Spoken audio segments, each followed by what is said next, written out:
বন্যা এবং জলাবদ্ধতার বিষয়ে আরো জানাতে এবারে কুমিল্লা এবং নোয়াখালী থেকে যোগ দিয়েছেন সহকর্মীরা। শুরুতেই চলে যাচ্ছে কুমিল্লায়, সেখান থেকে আছেন সহকর্মী তানভীর খন্দকার। তানভীর খন্দকার, এই মুহূর্তে কুমিল্লার পরিস্থিতি কেমন, কোথায় কোথায় বেশি জলাবদ্ধতা দেখা দিয়েছে, এবং এর আগে আপনার মাধ্যমে আমরা জেনেছি যে দুর্গতদের সহায়তায় কোনো পক্ষ থেকেই কেউ এগিয়ে আসেনি এখন পর্যন্ত। সর্বশেষ কি পরিস্থিতি?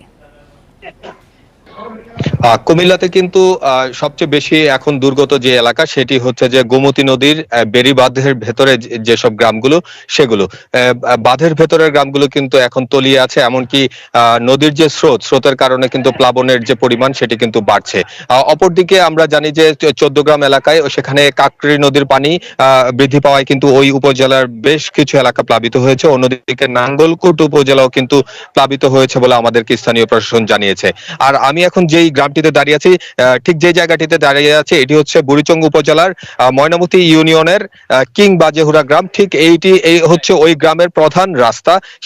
এই রাস্তাটি এই মুহূর্তে কিন্তু হাঁটু সমান পানির উপরে উঠে গেছে। এখানকার ঘরবাড়িগুলো কিন্তু পানি বন্দী হয়ে আছে। এখানকার ব্যবসা প্রতিষ্ঠান যেগুলো আছে সেই ব্যবসা প্রতিষ্ঠানগুলো কিন্তু অনেকে বন্ধ করে চলে গেছে, এবং কেউ কেউ আছেন যারা আসলে একদম অচল হয়ে পড়ে আছেন। কারণ গোমতীর পানি কিন্তু এই মুহূর্তে এই গ্রামের পুরোটি প্লাবিত করে ফেলেছে।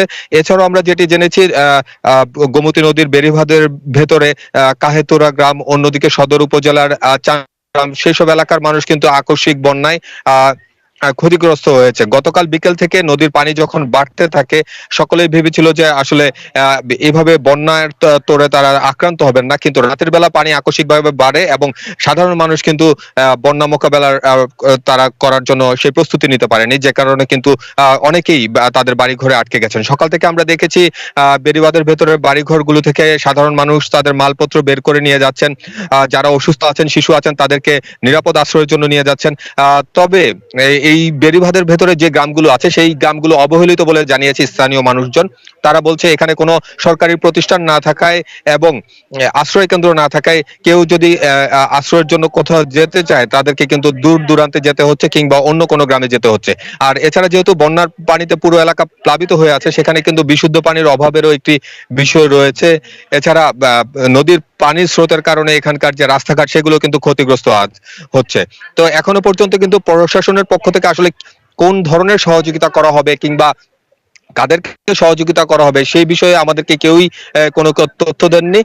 শুধুমাত্র পানি উন্নয়ন বোর্ডের পক্ষ থেকে বলা হয়েছে যেসব জায়গায় বাঁধে ফাটল দেখা দিয়েছে তারা সেখানে বালির তৈরি ব্যাগের মাধ্যমে ফাটলগুলো মেরামতের চেষ্টা করছে।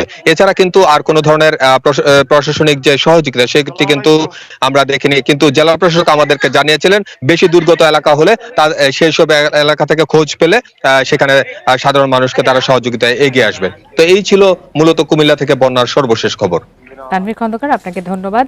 এবারে জানতে চাই নোয়াখালীর কি পরিস্থিতি, সেখানে আছেন সহকর্মী আবু নাসের।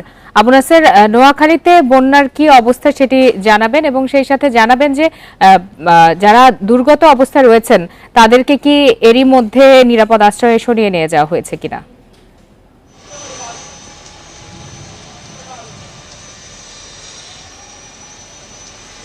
নোয়াখালীতে মূলত গত এক সপ্তাহ থেকে টানা ভারী বর্ষণের কারণে সৃষ্ট জলাবদ্ধতায় আসলে মানুষ পানিবন্দী হয়ে পড়েছে। প্রায় 15 লক্ষ মানুষ 9 উপজেলায় পানিবন্দী হয়ে পড়েছে গত এক সপ্তাহ থেকে।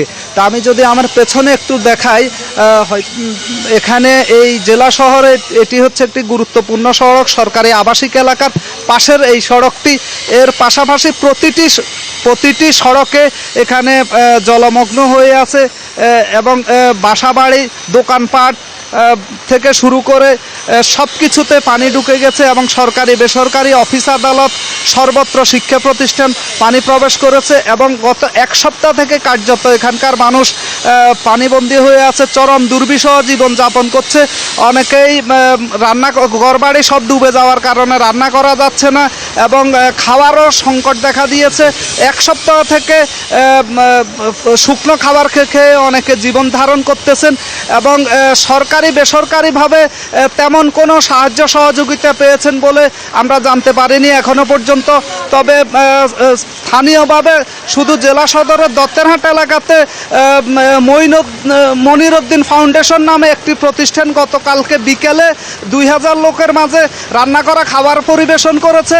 আজকে আবার তারা 5000 লোকের মাঝে সকালে এবং বিকেলবেলা এই খাবার পৌঁছে দেওয়ার ব্যবস্থা করছে, কারণ পানিবন্দী যারা রয়েছেন তারা আসলে খাবার জন্য যে আসবেন সেই পরিস্থিতিও আসলে নেই। কিন্তু এত মানুষ যে রান্না করতে পারছে না, অভুক্ত রয়েছে, তাদের জন্য স্থানীয় একটি প্রতিষ্ঠানের এই সামান্য খাবার কিছুই না।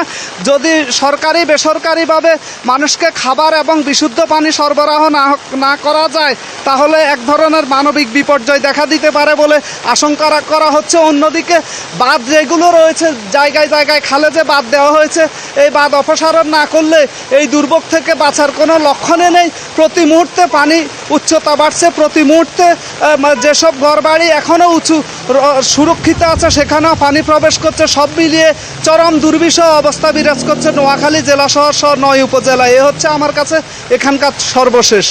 নোয়াখালী থেকে বন্যা এবং জলাবদ্ধতার খবর জানাচ্ছিলেন সহকর্মী আবু নাসের।